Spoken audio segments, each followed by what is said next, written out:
سيدنا محمد وعلى آل سيدنا محمد كما صليت على إبراهيم وعلى آل إبراهيم في العالمين إنك حميد مجيد. أعوذ بالله من الشيطان الرجيم. بسم الله الرحمن الرحيم. ألم تر أن الله يسبح له من في السماوات والأرض والطير صافات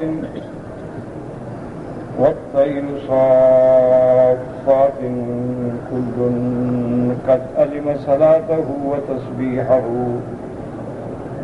والله عليم بما يفعلون. ولله ملك السماوات والأرض وإلى الله المصير. ألم تر أن الله يزجي سحابا ثم يؤلف بينه ثم يجعله ركاما فترى الودق يخرج من خلاله وينزل من السماء من جبال فيها من برد فيصيب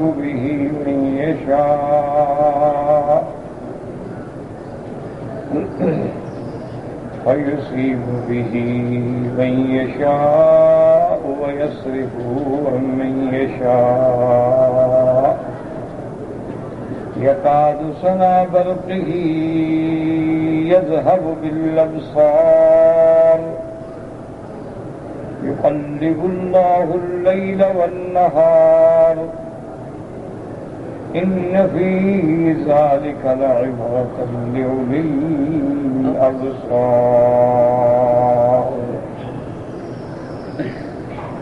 سورۃ النور کی آیات سابقہ میں ہم نے پڑھا تھا کہ اللہ نور السماوات والارض، اللہ تمام مخلوق جو آسمانوں میں ہے زمینوں میں ہے سب کو ہدایت دینے والے، نور ایمان بخشنے والے ہیں.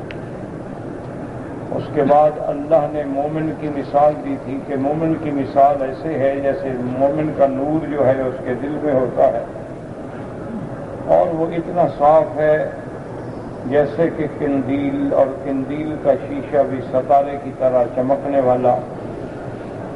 اور اس میں صبح میں اس دیے میں ایسا تیل ہے جو ایک ایسے برکت والے درخت سے ہے جو نہ شرقی ہے نہ غربی ہے. وہ درخت کون سا ہے؟ زیتون. اور وہ اتنا صاف ہے، شفاف ہے کہ بغیر آگ دکھائے بھی معلوم ہوتا ہے کہ جل اٹھے گا. یعنی مومن کا نور فطرت اور نور ایمان جب مل جاتے ہیں تو اس کا حال یہ ہو جاتا ہے کہ نور علی نور، پھر وہ سراپا نور ہوتا ہے، نور ہدایت سے مزین ہوتا ہے، نور ایمان سے منور ہوتا ہے.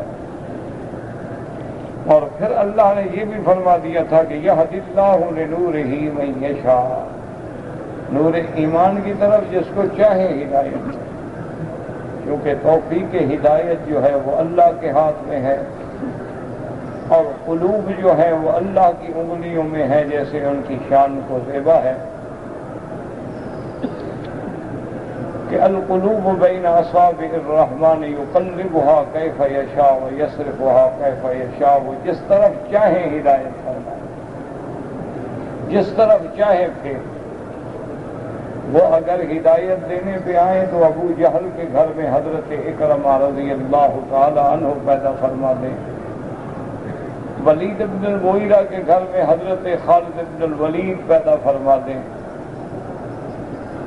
وہ ہدایت دینے پہ آئے تو حضرت بی بی آسیہ کو فرعون کے گھر میں پیدا فرما دیں.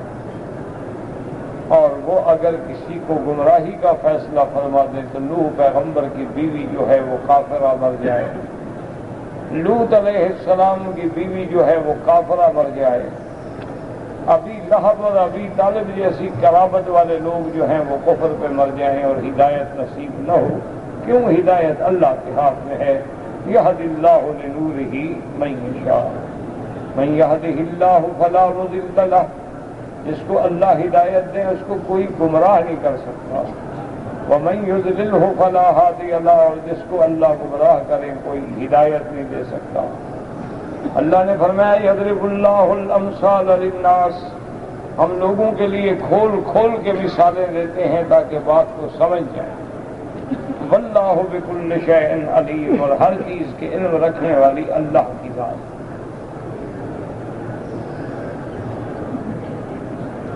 ان آیات مبارکہ کے بعد اللہ نے حکم دیا تھا کہ فی بیوت اذن اللہ، اللہ کے گھروں میں اللہ کا حکم ہے کہ اللہ کا ذکر، اللہ کا نام بلند کیا جائے، اللہ کا نام ذکر کیا جائے، صبح و شام اللہ کی تسبیح بیان کی جائے۔ تو اللہ کے گھروں سے مراد ہوتا ہے مسجدیں۔ تو مسجدوں کی اتنی بڑی شان ہے، حضور پاک صلی اللہ علیہ وسلم نے فرمایا کہ جو انسان رزق حلال سے اللہ تبارک و تعالیٰ کی مسجد دنیا میں بناتا ہے تو اللہ اس کا گھر جنت میں بناتا ہے۔ مسجدوں کا ایسا شان ہے کہ جو آدمی بھی صبح کی نماز پڑھنے کے بعد مسجد میں بیٹھ جائے، اللہ کے ذکر میں، تسبیح میں، تحمید میں، تحلیل میں مشغول رہے اور آپس میں دنیا کی کوئی بات نہ کرے، تو اور جب سورج نکلے اور ایک نیزے کے برابر اونچا آ جائے، یعنی سورج نکلنے کے 20 منٹ بعد کھڑے ہو کے 2 رکعت پڑھ لے تو اللہ اس کو ایک مقبول عمرے کا ثواب عطا فرماتا ہے۔ اسی طرح حضور صلی اللہ علیہ وسلم نے فرمایا کہ دنیا کی تمام زمین میں اللہ کے ہاں سب سے محبوب جگہ جو ہے وہ اللہ کی مسجدیں ہیں، اور سب سے بری جگہ جو ہے وہ بازاریں ہیں۔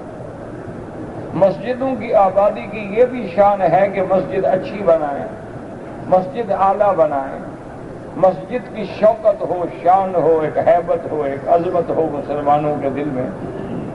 اور اصل مسجدوں کی شان یہ ہے کہ اس میں اللہ کا ذکر ہو، تلاوت قرآن ہو، 5 اوقات کی پابندی سے نماز ہو، وہاں سے اذانیں بلند ہوں، صبح و شام اللہ تبارک و تعالیٰ کی ذکر کی آوازیں ہوں۔ اللہ نے فرمایا جو میرے محبوب میرے بندے ہیں، رجال اللہ تلہیہم، ان کو تجارت یا بے شراء بھی اللہ کے ذکر سے نہیں روکتی۔ وہ اللہ کے ذکر میں رہتے ہیں، نمازیں قائم کرتے ہیں، زکاتیں دیتے ہیں۔ یخافون یومن، وہ اس قیامت والے دن سے ڈرتے ہیں کہ جس دن آنکھیں اور دل الٹ جائیں گے، اور وہ قیامت کا دن ایسے ہوگا لیجزیہم اللہ احسن ما عملوا، تاکہ اللہ ان کے اچھے اعمال کا بدلہ دے، اور بدلے کے علاوہ یزیدہم من فضلہ، اپنی طرف سے اور بھی بڑھا دے، کیونکہ اللہ تبارک و تعالی ہمیں ایک نیکیوں پر 10 گنا ثواب دیتے، اور کبھی اللہ ہمیں ایک نیکیوں پر 700 گنا ثواب دیتے ہیں، 700۔ اور اگر وہ نیکیاں اللہ کے گھر میں مسجد الحرام میں کی جائیں، سرزمین حرم میں کی جائیں، تو ایک نیکی کا 1 لاکھ ملتا ہے۔ اس لیے علماء فرماتے ہیں کہ حدیث مبارک میں تو ذکر نماز کا ہے کہ بھی ایک نماز کا 1 لاکھ گنا ملے گا، لیکن کبھی ایسا ہوتا ہے کہ ایک عبادت کو ذکر کیا جاتا ہے اور باقی ساری عبادات اسی پہ قیاس کی جاتی ہے، تو گو ذکر تو صرف نماز کا ہے، لیکن اللہ کی رحمت سے روزے کا بھی وہی 1 لاکھ ملے گا۔ اگر کوئی طواف کرے گا، عمرہ کرے گا، تلاوت قرآن کرے گا، ختم قرآن کرے گا، تو اللہ اس کو بھی 1 لاکھ گنا ثواب عطا فرمائے گا۔ اور اللہ کی رحمت سے یہ ثواب جو ہے صرف اس 4 دیواری میں نہیں، بلکہ پورا مکہ جو ہے وہ مسجد الحرام ہے، پورے مکے میں جہاں بھی عبادت کریں گے اللہ 1 لاکھ عطا فرمائیں گے۔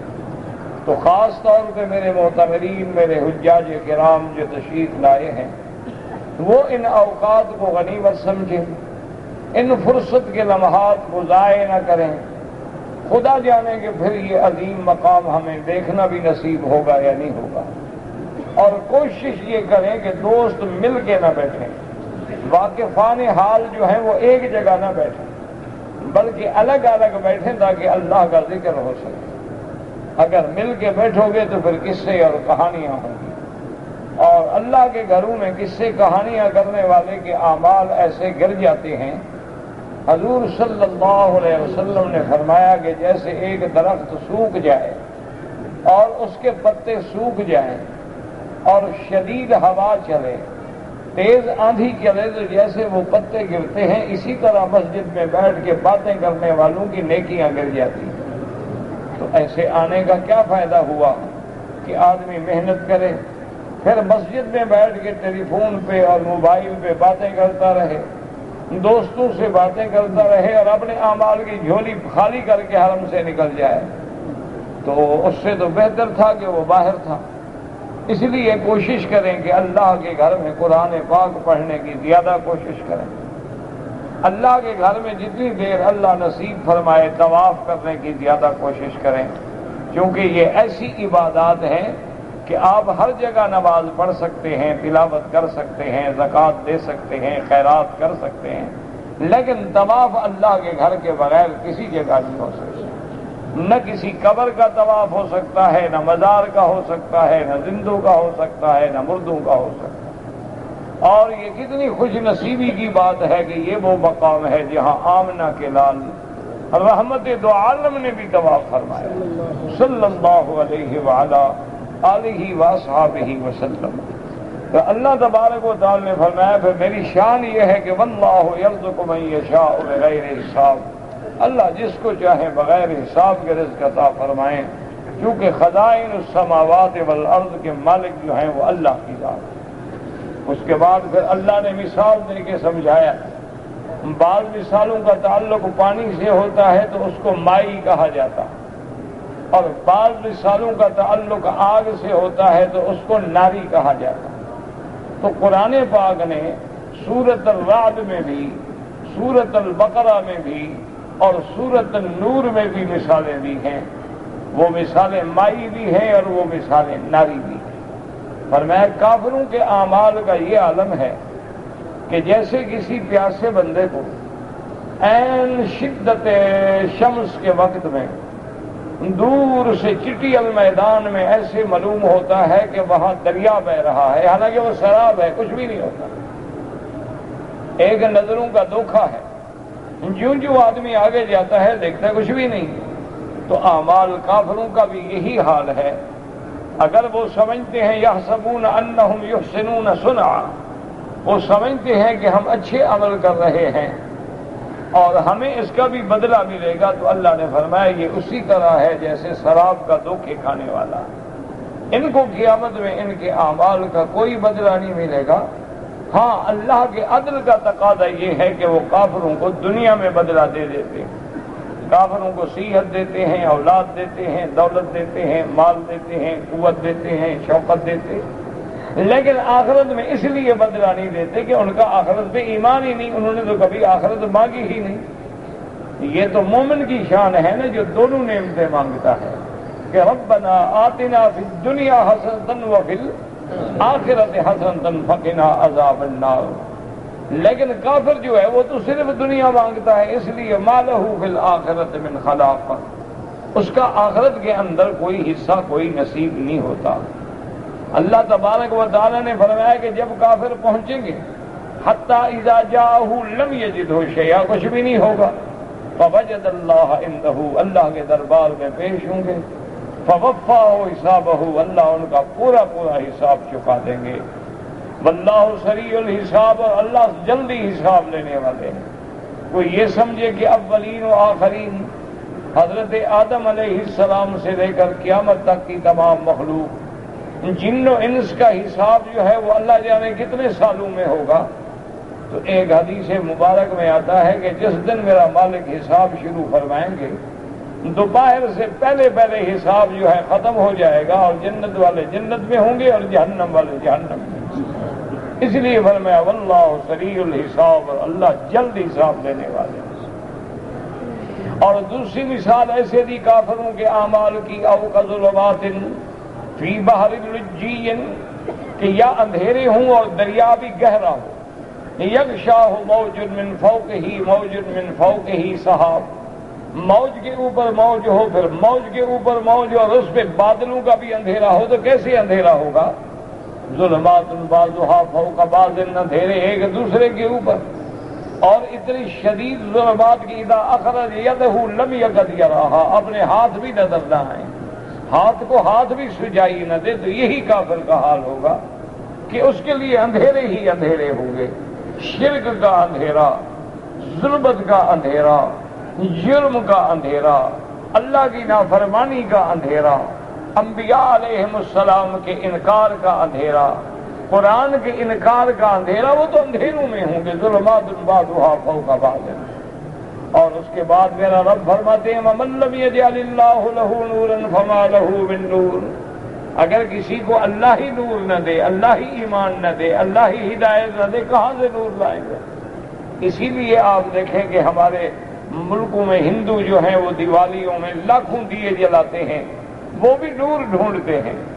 اسی طرح آپ دیکھیں کہ مسیحی جو ہیں، نصرانی جو ہیں، کرسمس مناتے ہیں تو درختوں پہ اور دیواروں پہ اور مکانوں پہ کم کمیں اور بجلیاں اور لائٹنگ کی کمال کر دیتے ہیں، وہ بھی نور کی تلاش میں۔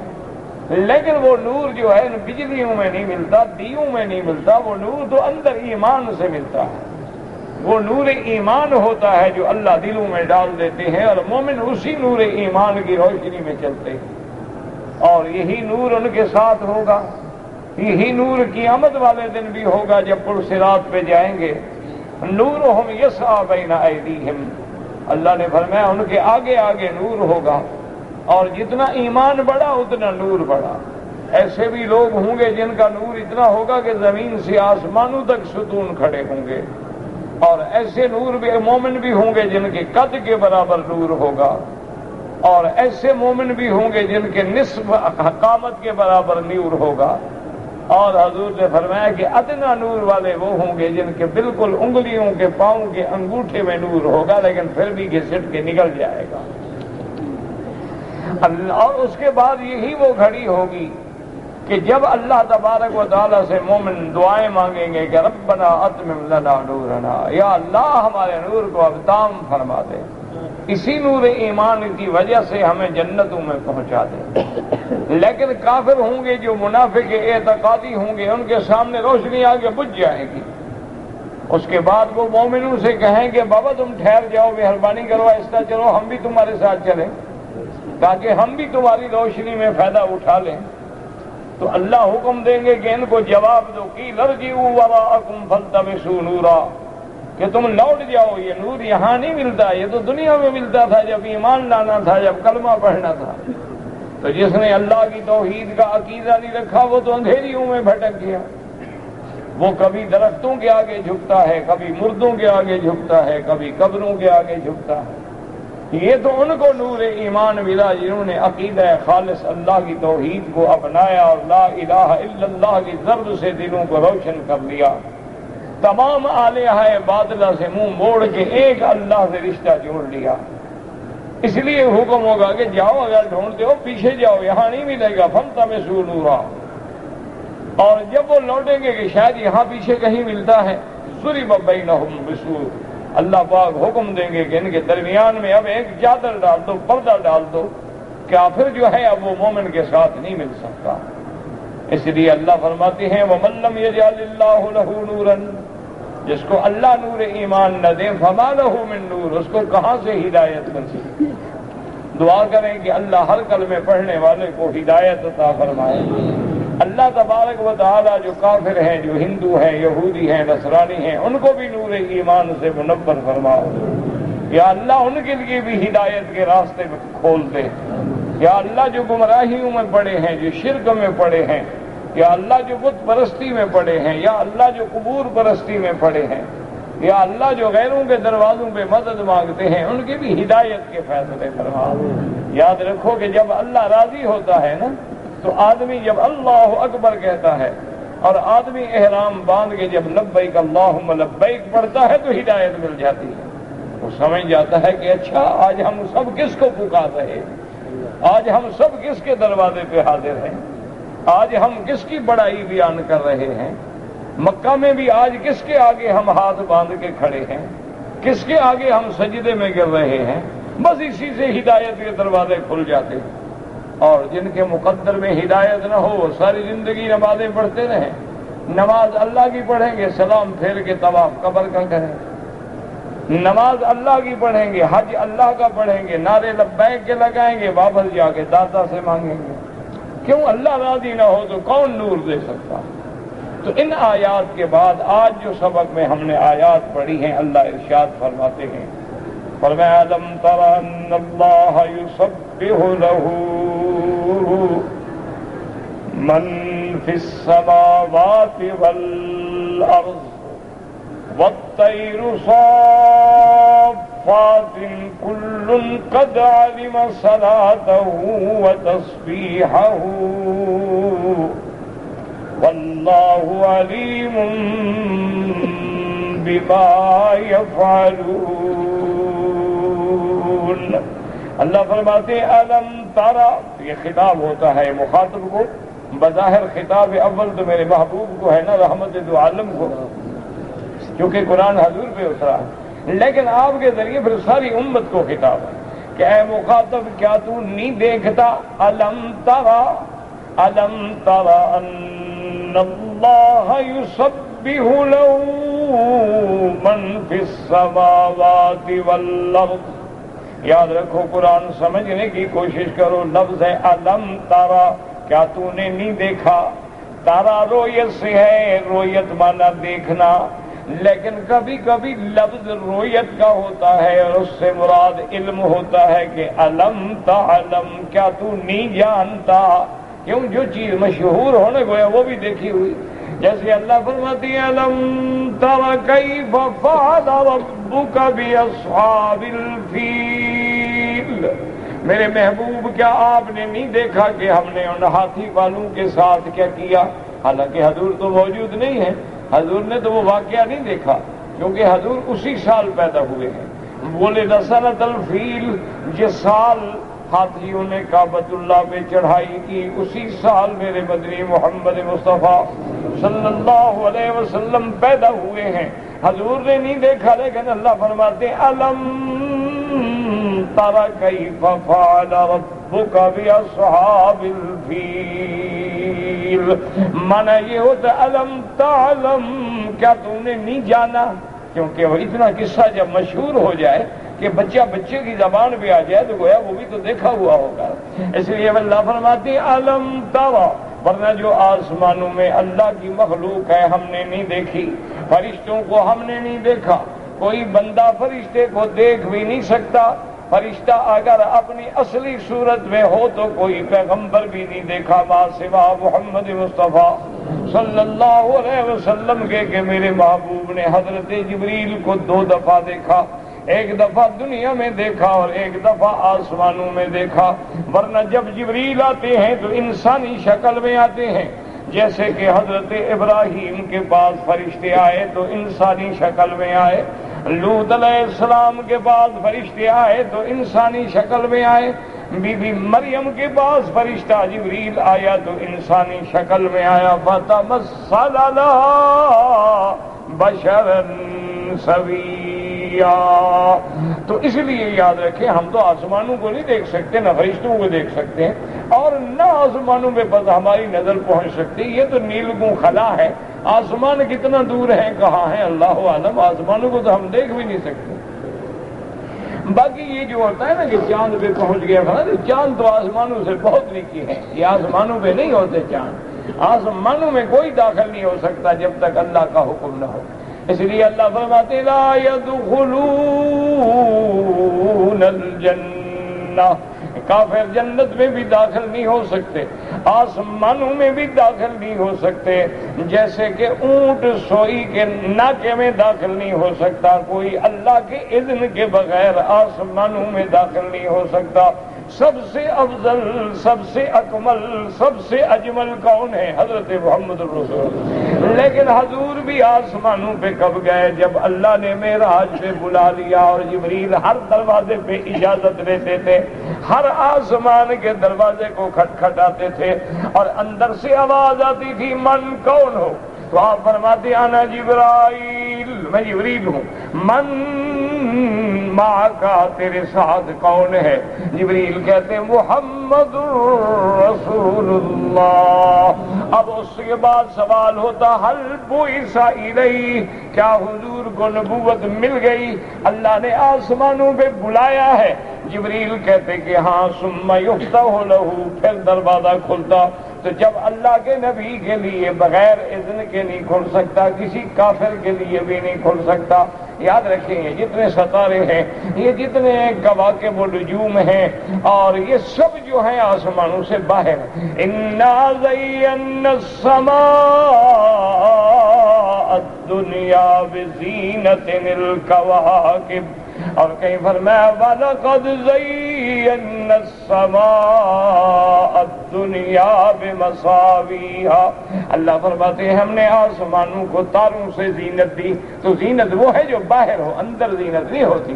تو یہ باہر ہیں، اور حضرت ابن عباس فرماتے ہیں قنادیل معلقۃ، القنادیل معلقۃ بین السماء والارض، وہ فرماتے تھے کہ یہ چاند ہے، سورج ہے، ستارے ہیں، کواکب ہیں، نجوم ہیں، یہ ایسے ہیں جیسے اللہ نے آسمان و زمین کے درمیان میں قندیلیں روشن کر کے لٹکا دی ہوں۔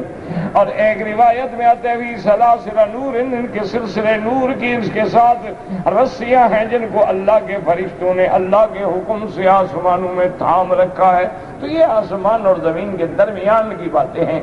اللہ تفتح لهم ابواب السماء ولا يدخلون الجنة حتى يلج الجمل في سم الخياط۔ اور یہیں سے میرے عزیز، میرے حاجی، میرے محترم، میرے بزرگوں، اندازہ لگاؤ کہ مومن کی شان کتنی بلند ہے، کہ دعا کرو اللہ ایمان پہ خاتمہ نصیب فرمائے، اللہ توحید پہ خاتمہ نصیب فرما دے، کہ مومن کا روح لے کے جب فرشتے جاتے ہیں، آسمان والے پوچھتے ہیں کس کی روح ہے، وہ کہتے ہیں فلاں مومن کی روح ہے، تو دروازے کھل جاتے ہیں۔ اور اس کے بعد مومن کی روح کو علیین میں جو 7ویں آسمان پہ ہے اس میں پہنچایا جاتا ہے۔ لیکن کافروں کے لیے حکم ہوتا ہے کہ واپس پھینکو اس کو۔ تو کافروں کی روح جو ہے وہ سجین میں جو 7 زمینوں کے نیچے جہنم کا مقام ہے وہاں پہنچائی جاتی ہے۔ تو یہ مومن کی شان ہے کہ جس کی روح کے سامنے اللہ اپنے آسمانوں کے دروازے بھی کھول دیتے ہیں، کیونکہ ابرار نے علیین میں جانا ہے اور کفار نے سجین میں جانا ہے۔ اس لیے فرماتے ہیں الم تر ان اللہ یسبح له من فی السماوات والارض، اللہ نے فرمایا میرے بندے کیا تو نے نہیں دیکھا یا کیا تو نے نہیں جانا کہ اللہ کی تسبیح بیان کرتے ہیں جو آسمانوں میں ہے اور زمینوں میں ہے۔ آسمانوں میں فرشتے ہیں، زمینوں میں فرشتے ہیں، انسان ہیں، جن ہیں، ہر چیز جو ہے وہ اللہ کی تسبیح بیان کرتی ہے، اللہ تبارک و تعالیٰ کی تسبیح میں مشغول ہے۔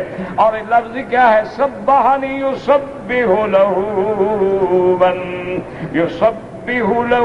من فی السماوات ومن فی الارض، اللہ فرماتے ہیں یسبح مضارع کا صیغہ ہے، یعنی یہ نہیں کہ ایک دفعہ تسبیح کہہ کے چپ کر جائیں بلکہ ہر وقت تسبیح کہتے ہیں۔ فسبحان اللہ حین تصبحون حین تمسون وحین تصبحون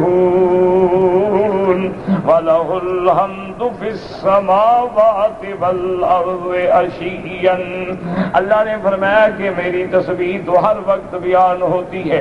اور ایک جگہ قرآن کہتا ہے کہ فرشتوں کی شان یہ ہے يُسَبِّحُونَ اللَّيْلَ وَالنَّهَارَ لَا يَفْتَرُونَ، صبح و شام اللہ کی تسبیح کہتے ہیں اور تھکتے بھی نہیں ہو، تھکنے سے پاک ہیں۔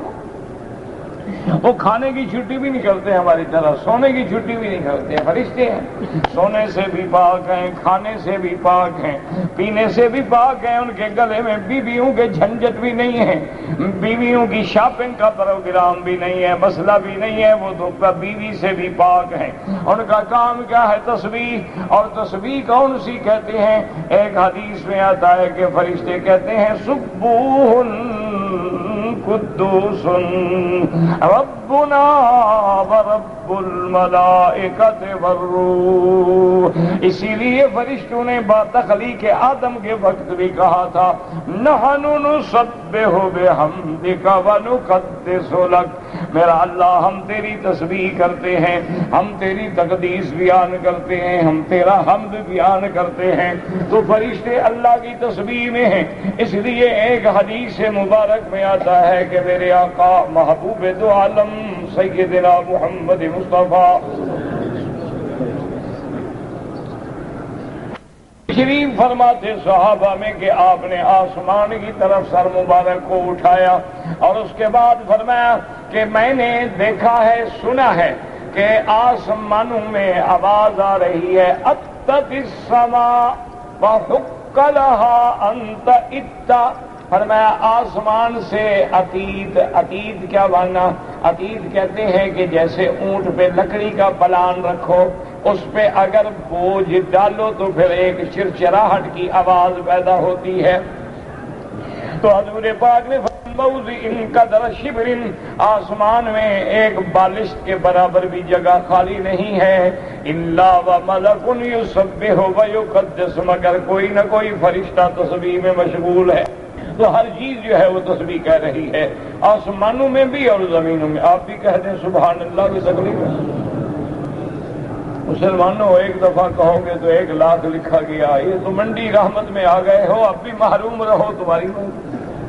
سارا دن بازاروں میں پھرو، سارا دن شاپنگ میں گزار دو، حرم میں بھی بیٹھو تو قصے کہانیاں لغو کلام بےہودہ کلام بے فائدہ کلام سارا اسی میں گزار دو.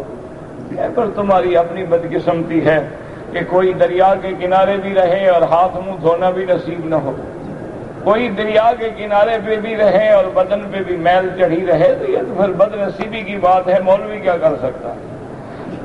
اس لیے فرماتے ہیں اب اللہ پاک الم تر ان اللہ یسبح له من فی السماوات والارض والطیر صافات. اللہ نے فرمایا دیکھا تم نے پرندے کیسے پر کھولے ہوئے ہیں، جیسے صفے بنا کے کھڑے، کیسے پر کھولے ہوئے ہیں پرندے. کبھی پر کھولتے ہیں اور پھر ٹھہر جاتے ہیں، پھر پر لپیٹتے ہیں، اسی سے اڑتے ہیں، اسی سے چلتے. والطیر صافات، یہ جو پرندے ہیں کیا مانا؟ ہر چیز میری تسبیح کہہ رہی ہے، گویا پرندے بھی تسبیح کہہ رہے ہیں. اس لیے فرماتے ہیں کل قد علم صلاتہ وتسبیحہ،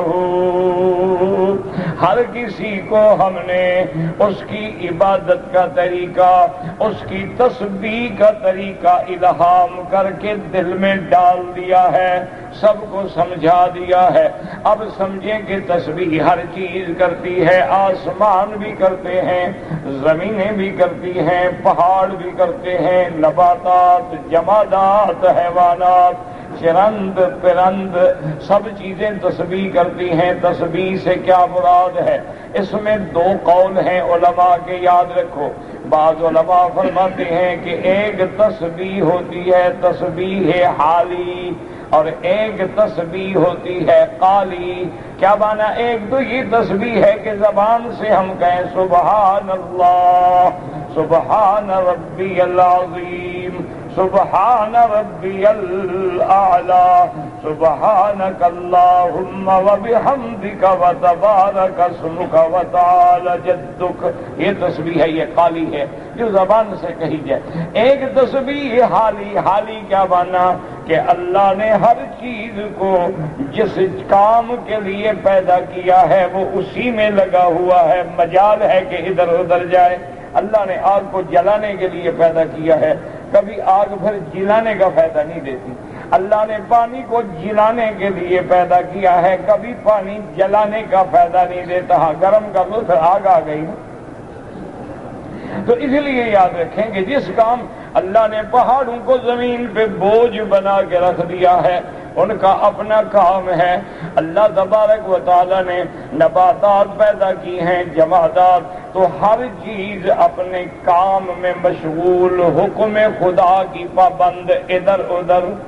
یہ صرف بندہ ہے جو ہر طرف منہ مارتا ہے اور ہر چیز پابند ہے۔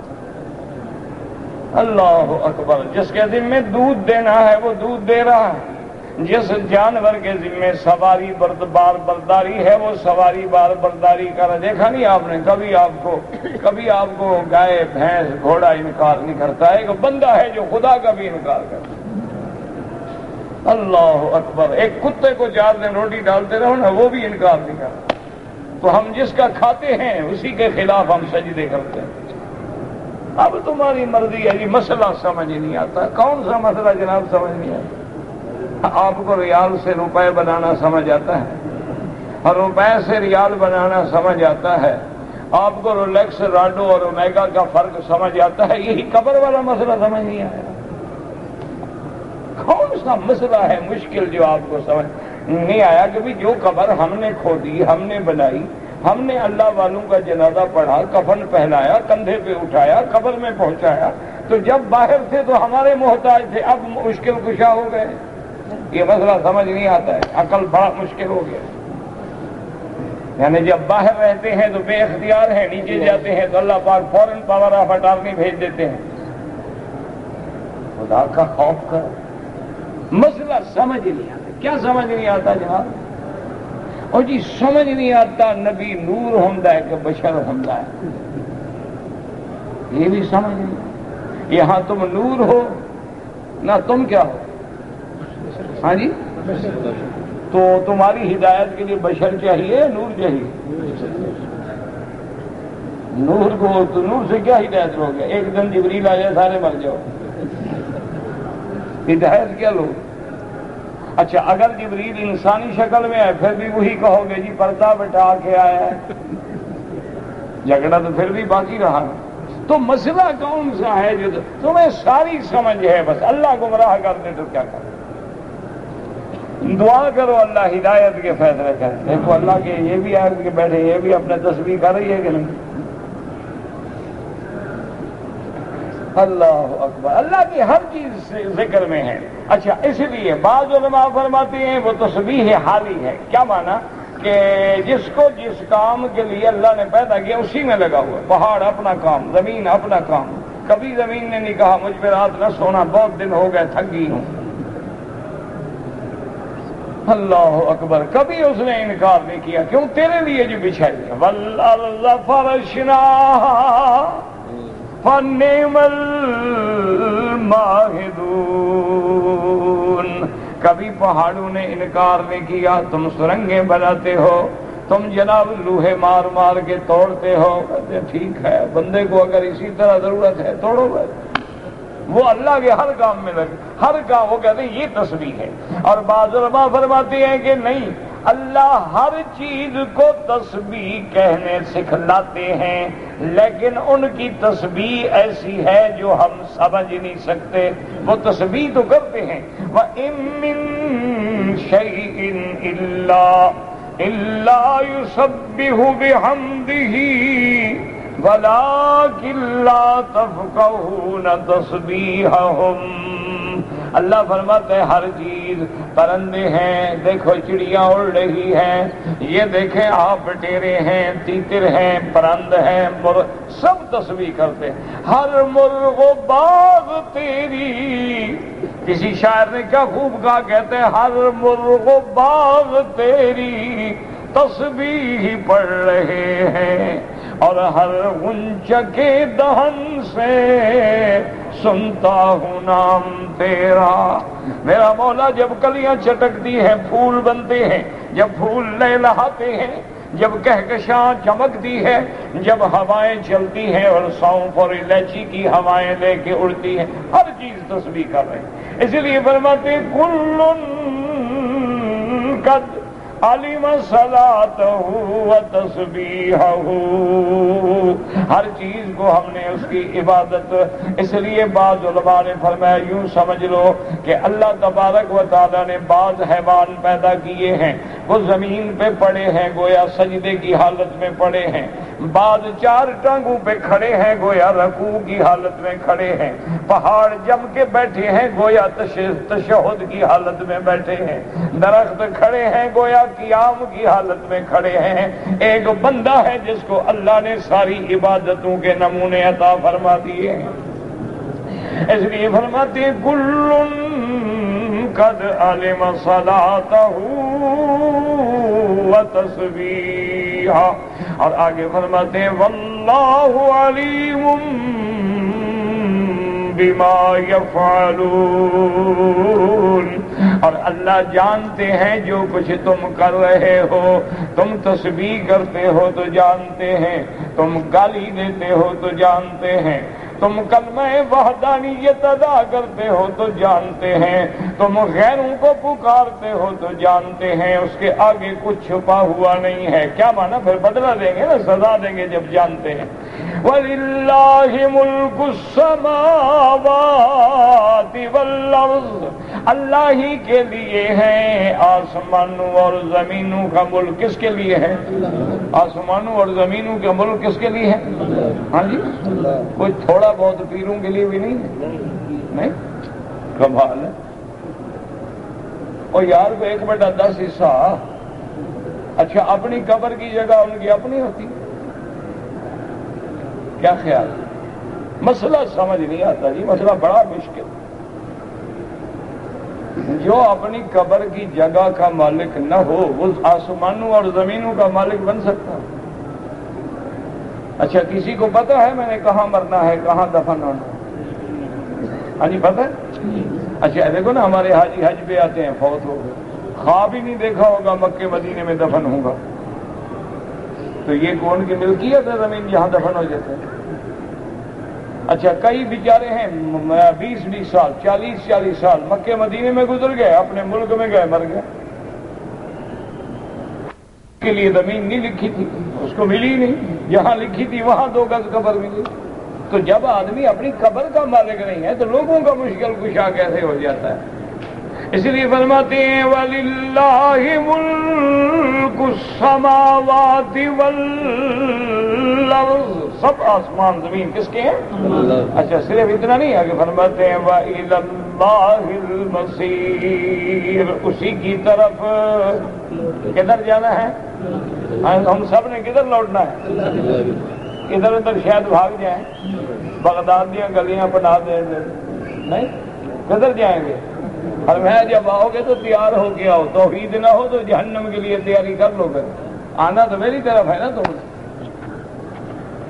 اللہ تبارک و تعالیٰ سے دعا کر لو اللہ ہر کلمے پڑھنے والے کو ایمان دے اور سب کا خاتمہ ایمان پہ فرمائے، اور ہمیں اللہ اپنے اولیاء کی محبت، عظمت اور صحبت نصیب فرمائے۔ اللہم صلی علی سیدنا محمد۔ کہتے جی کہ حالت احرام میں اگر پیشاب کا قطرہ نکل جائے تو نکلنے دو، اور کیا کرو گے؟ نکلنے دو، وضو کرو، استنجا کرو، کپڑا دھو لو، اور کیا کرو گے باقی؟ اور کیا حل ہے؟ کوئی آپ کو اس کا حل آتا ہو تو مجھے بھی بتائیں۔ یہ تو کہیں نہیں لکھا کہ احرام میں پیشاب آئے تو نہ کرو۔ اللہ کے بندے پیشاب آئے جاؤ پیشاب کرو، قطرہ نکل گیا دھو ڈالو بس۔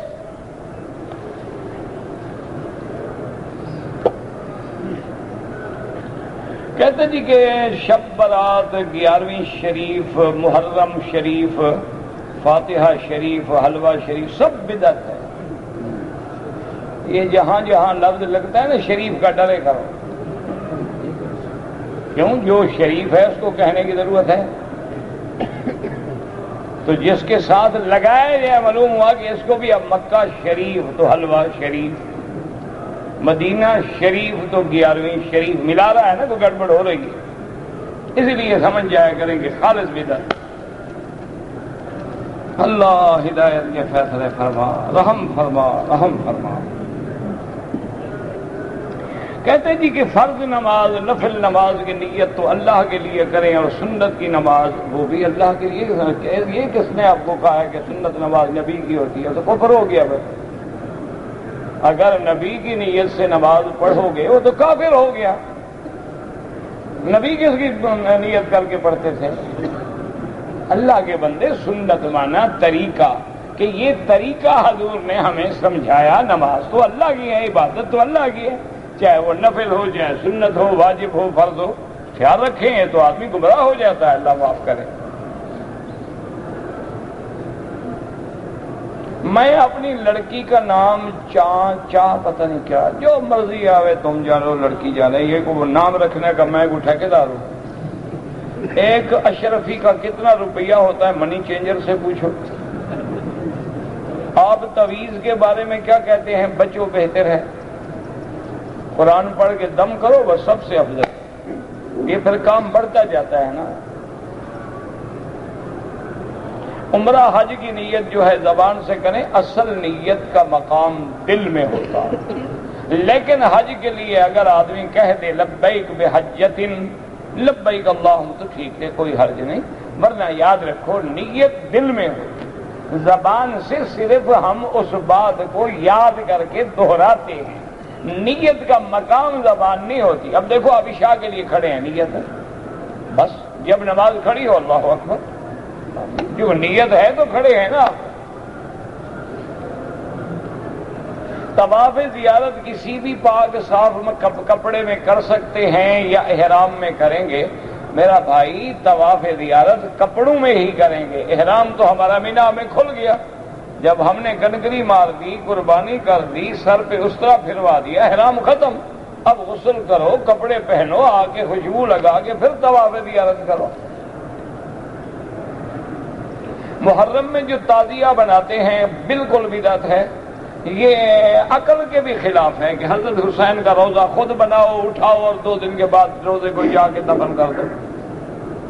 یہ کوئی عقل ہے بلا؟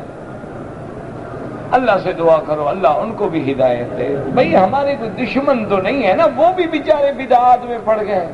کسی نے دیوی دیوتا کو دیکھا اس چکر میں پڑ گیا، کسی نے اس کے مقابلے پہ تعزیہ بنا لیا، کسی نے جلوس نکال لیا، کسی نے کوئی اور رسم، کوئی بدعت جاری کر دی. اپنی طرف سے وہ کوشش کر رہے ہیں کہ شاید یہ دین کا کام ہے.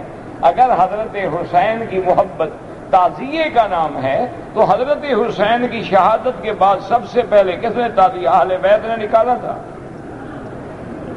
حضرت زین العابدین نے، اہل بیت رسول نے. اچھا ان کی شہادت کے بعد حضور کے بھی تو کوئی صحابہ زندہ تھے، انہوں نے کبھی تعزیہ نکالا ہو؟ اللہ کے بندے یہ تو رسمیں ہیں، لوگوں کو رلانے کے لیے، رجھانے کے لیے، ایک افسانے ہیں، ڈرامے ہیں. ورنہ جن کے دل میں حسین کی محبت ہے، محبت کا تقاضا یہ ہے کہ باطل کے آگے نہ جھکو اور حق کا ساتھ.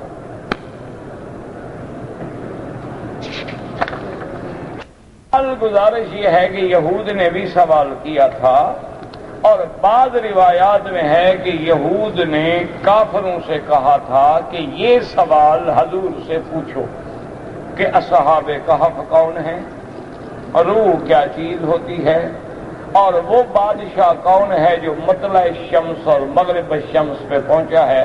حضور نے فرمایا کل جواب دوں گا. لیکن فتر اللہ نے وحی روک دی. اس کے بعد تنبیہ نازل ہوئی وَلَا تَقُولَنَّ لِشَيْءٍ إِنِّي فَاعِلٌ ذَلِكَ غَدًا إِلَّا أَن يَشَاءَ اللَّهُ. اللہ نے تنبیہ نازل فرمائی کہ میرا محبوب آپ نے یہ کیوں کہا کہ کل جواب دوں گا؟ آپ کہتے اللہ نے چاہا تو کل جواب دوں گا انشاءاللہ. اگر آپ نے انشاءاللہ نہیں کہا، ہم نے جواب میں دیر کر دی. پھر یہ صورت کہف نازل ہوئی. آپ نے پڑھنا ہے تو کوئی تفسیر لے کے سارا قصہ پڑھ لیں. بھائی میرا بھائی جو لوگ زندہ ہیں ان کے لیے دعا کرو.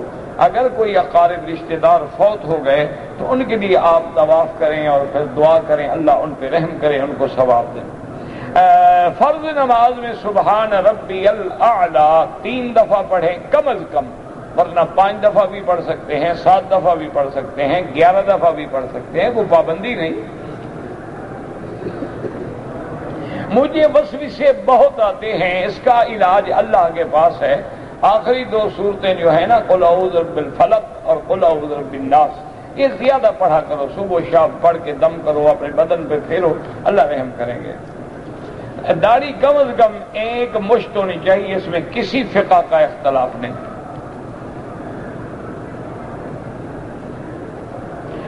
خانہ کعبہ کی لمبائی چوڑائی ہمیشہ یہی رہی، صرف اتنا ہوا کہ حتیم کا حصہ باہر بھی رہا، کبھی اندر بھی کر دیا گیا۔ ایک آدمی مدینہ منورہ سے عمرے کا احرام باندھ کے آیا، اس نے طواف کیا، صفا مروہ دوڑا اور بال منڈا کے احرام کھول دیا تو دم پڑ گئی کہ اس نے عمرے کا واجب چھوڑ دیا۔ قربانی آپ جس کے لیے چاہیں کر دیں، حضور پاک نے بھی امت کے لیے فرمائی، حضرت علی حضور کے نام پہ بھی بعد میں فرماتے تھے۔ اگر آپ انڈیا سے آئے ہیں اور اپنے عزیز کے لیے حج بدل کر رہے ہیں، تو اگر آپ کا حج افراد ہے، آپ نے احرام باندھا ہوا ہے اور حج تک باندھے رہیں گے تو پھر حج کی کوئی بکری نہیں۔ اگر آپ نے عمرہ کر کے احرام کھول دیا، اب 8 کو احرام باندھیں گے تو آپ کا حج تمتع ہوگا، حج کی بکری دینی ہوگی۔ اب یہ جس کا حج ہے اس کو بتا دو کہ بھی اتنا خرچہ بڑھ گیا ہے، تاکہ وہ آپ کو اجازت دے دے، 300 ریال تقریباً بکری کا خرچ ہوگا، شاید زیادہ بھی ہو۔ کے والدین غریب تھے، ان پہ حج فرض نہیں ہوا، آپ اپنا حج کر چکے ہیں تو اپنے والد کے لیے یا والدہ کے لیے حج بدل کر سکتے ہیں، ان کو نفلی حج کا پورا ثواب دیں گے اور اللہ تمہیں بھی ثواب دیں گے۔ بعد 2 رکعت پڑھنا افضل ہے، لیکن اگر کوئی آدمی 2-3 طواف اکٹھے کر کے بعد میں 2 رکعت پڑھ لے تو جائز ہے۔ لڑکی نابالغ ہیں دونوں اور ان کا نکاح کر دیا جائے، اگر دونوں کے ولی موجود ہیں، والد موجود ہے، اس نے ولی الامر کی حیثیت میں نکاح کیا، نکاح ہو جائے گا۔ لیکن بالغ ہونے کے بعد لڑکی کو بھی حق ہے، انکار کر سکتی۔ آپ کا شوہر سے اگر نعوذ باللہ اپنی بچیوں کی زندگی کا بھی خوف ہے اور خطرہ ہے تو آپ فوراً اس کی شکایت کریں۔ اگر یہاں ہیں تو محکمے میں، اپنے ملک میں ہیں تو کورٹ میں، اور حکومت سے تحفظ لیں۔ ایسا نہ ہو کہ آج کل اللہ معاف کرے جب سے یہ گندی فلمیں آئی ہیں، باپ کے ہاتھوں بیٹی بھی محفوظ نہیں ہے۔ اگر آپ یہاں رہتے ہیں، بھائی اس میں کیا مصیبت ہے، کبھی کچھ ہوتے ہیں کبھی کچھ ہوتے ہیں۔ بہرحال آپ اگر سعودی عرب میں ہیں تو یہاں محکمے میں جا کے فوراً درخواست دیں، حکومت فوراً تحقیق کرے گی اور اس کو ٹھیک کر دیں گے انشاءاللہ۔ یہاں تو اسلامی حکومت ہے۔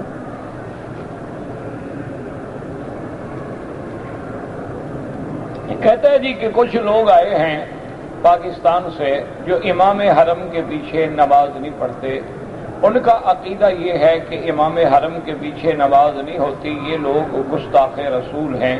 تو مدینہ منورہ تمہارے مولویوں نے بنایا ہے کہ انہوں نے بنایا ہے؟ گستاخ ہوتے تو مدینہ بناتے، حرم رسول بناتے؟ نہیں، کوئی عقل کی بات کرو۔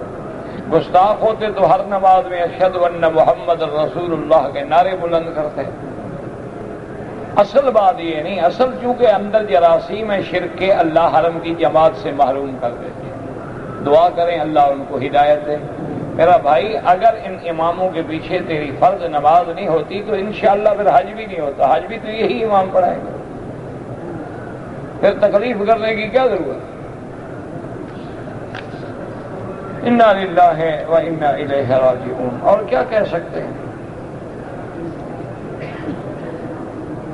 بہرحال جو رمضان میں آئے ہیں ان کا حج افراد ہے، تمتع نہیں ہے۔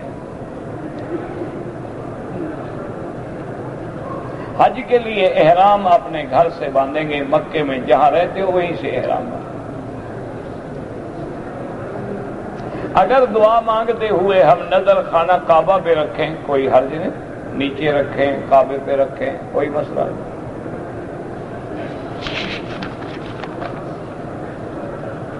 اگر کسی نے شوال میں عمرہ کیا ہے اس کا حج تمتع ہوگا، لیکن حج کا احرام وہ بھی اپنے گھر سے باندھے گا، مکے سے۔ تیمور مجھے نہیں پتا کس کو کہتے ہیں، تیمور لنگ تو سنا تھا کوئی تھا۔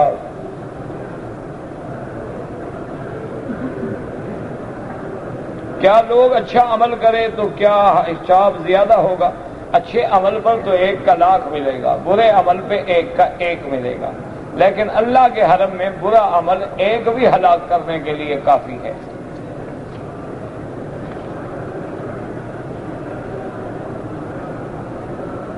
کہتے جی کہ میری ماں طواف کے بعد گم ہو گئی تو میری بیوی نے احرام کی حالت میں رونے لگی اور اپنے آنسو پوچھے، کوئی بات نہیں، اچھی بات ہے، بڑے خوش قسمت ہو کہ تیری بیوی تیری ماں کے لیے روتی ہے۔ آج کل تو دعا مانگتی ہیں اللہ کرے پکی گم ہو جائے۔ بہرحال اچھی بات ہے، تمہاری بیوی کوئی صالح عورت ہوگی، اچھا کیا، کچھ نہیں ہوتا آنسو پوچھنا۔ کفن کا کپڑا زمزم کے دھونے سے کچھ بھی نہیں ہوتا، زمزم کے پانی سے کفن چھڑا لیتا تو ہر آدمی 2-4 تھان لے جاتا، سارے مردے بخشوا لیتا۔ دعا کرو خاتمہ ایمان پہ ہو، ورنہ کعبے کے خلاف میں بھی دفن دے دو نا، فرشتے ڈنڈے لے کے آئیں گے۔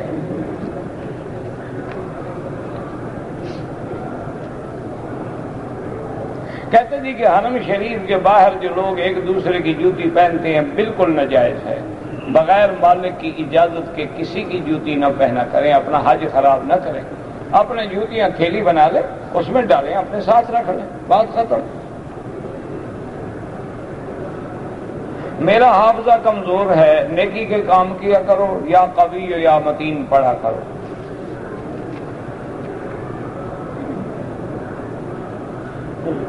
کہتے جی کہ اگر کوئی خاتون ہے جو 12 ذی الحجہ کے بعد بھی پاک نہیں ہوتی اور اس کی فلائٹ 13 کو ہے، طواف زیارت نہیں کیا، اس کا حج مکمل نہیں ہوگا اور اپنے خاوند پر بھی حرام رہے گی جب تک آگے طواف نہ کرے، لہذا فلائٹ چھوڑ دے، کوئی بڑا مسئلہ نہیں، فلائٹ کو پیچھے کرنے کا کوئی مسئلہ نہیں، جلدی کرنا مسئلہ ہے، فلائٹ چھوڑ دیں، ہفتے کے بعد چلے جائے۔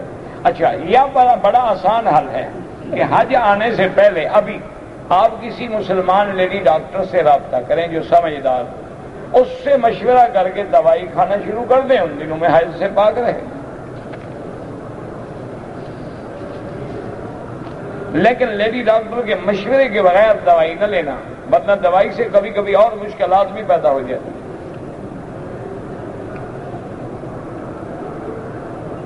کہتا ہے جی کہ میرے گلے میں تعویذ تھا، حرم میں نکال دیا، اچھا کیا، کیونکہ حضور فرماتے ہیں جو تعویذوں پہ بھروسہ کرے اللہ اسی کے حوالے کر دیتا، بھروسہ اللہ پہ کرنا چاہیے۔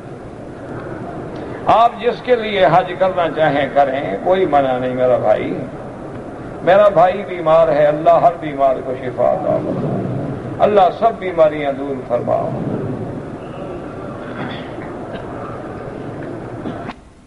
لیکوریا کی بیماری ہے، وضو نہیں ٹوٹتا۔ اگر ایک عورت ہے، شوہر تو نہیں ملا لیکن شہوت سے پانی نکلا ہے، وہ بھی مادہ منویہ، استنجا بھی کرے، وضو بھی کرے۔ اگر وہ مادہ منویہ ٹپک کے نکلا ہے تو وہ منی ہے، پھر غسل کرے۔ اگر بیوی اپنی حق المہر معاف کر دے تو پھر کیا، پھر اچھی بات ہے، لیکن بیوی تو ڈر کے مارے معاف کرتی ہے نا، تم اس کو دے دو، اگر وہ سچے دل سے معاف کرے تمہیں واپس کر دے، اس کو پتہ ہی نہیں، دے گا گھر کا جھگڑا مول لینے سے کہے گی جان چھوڑے معاف کیا بھائی، یہ کون سا معاف ہے، اللہ تو دلوں کو جانتے ہیں نا۔ اب بیوی غریب کیا کرے، معاف نہ کرے تو کیا کرے، کہاں جائے؟ تم جناب اس کو دے دو، پھر دیکھتے ہیں کیسے معاف کرتی ہے۔ لوگ حج میڈیکل مشن پہ آئے ہیں، حج کے احکام پورے نہ کر سکے، میرا بھائی حج کے احکام پورے ہو جائیں گے، آپ ڈیوٹی بھی کرتے رہیں، حج بھی کرتے رہیں، مشکل کیا ہے؟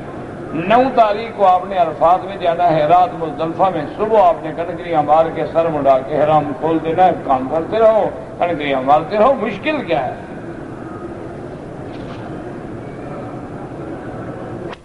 کے دوران میں نماز کا وقت ہو جائے، نماز کھڑی ہو جائے، طواف چھوڑ دیں اور نماز پڑھیں، نماز ختم کر کے جہاں چھوڑا ہے وہاں سے طواف شروع کریں۔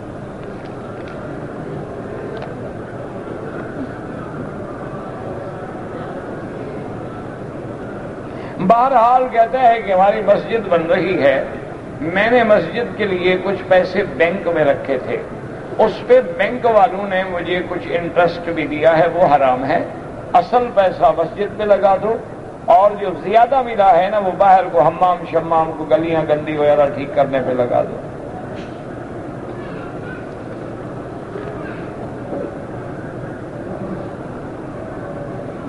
امام کے رکوع سے اٹھنے کے بعد مقتدی ربنا لک الحمد یا ربنا ولک الحمد یا اللہم ربنا لک الحمد جو بھی کہے سب جائز ہے، کوئی لکا والکا سے کوئی فرق نہیں پڑتا ہے۔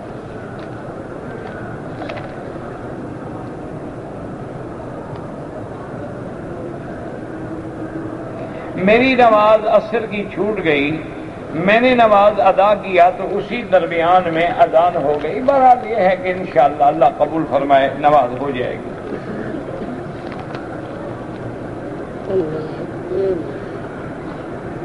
میری بچی کے جسم پر داغ ہوا، اللہ شفا دے،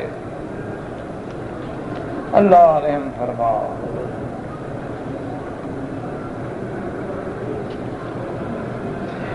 ہم دو بھائی ہیں، والدہ چھوٹے بھائی کے ساتھ رہتی ہے، میرا اور میرے بھائی کا اختلاف ہے۔ میں اپنی والدہ کے لیے کوئی خدمت کرتا ہوں تو واپس بھیج دیتا ہے، آپ کرتے رہیں، مناتے رہیں، آپ نہ چھوڑیں۔ وہ واپس بھیجتے ہیں، بھیجتے رہیں۔